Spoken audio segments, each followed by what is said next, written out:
Hello everyone, I am Lin. Welcome to my channel. Today, I'm going to share a very simple recipe to make sticky rice cake in the oven. Since we are using sticky rice flour, this recipe is gluten-free. I got this recipe over 10 years ago. It used to be very popular in the Chinese circle. I remembered seeing this cake in parties very frequently. Here is the recipe.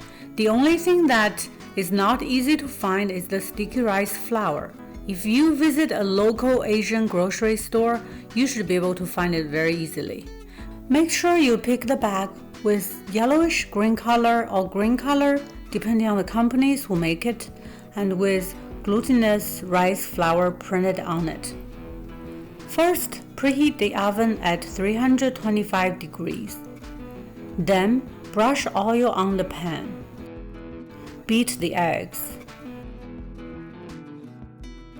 Then mix everything except the red bean paste together in a relatively big container.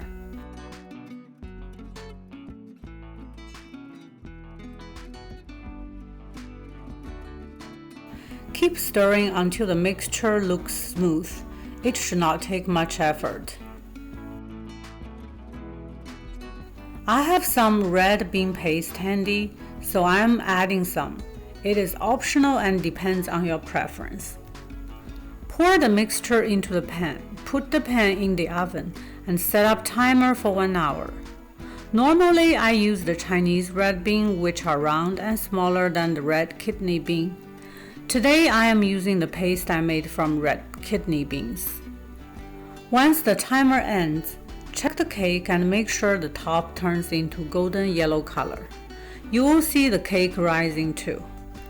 Take it out and let it cool down a little bit before you enjoy it.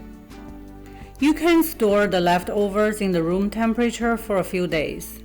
You can eat them directly without heating them. If you store them in the refrigerator, then heat it in the microwave for a short time before you eat it. If you like my video, please press the like icon. If you want to see more of my videos, please subscribe. Thank you for watching. Happy living, happy cooking. See you next time.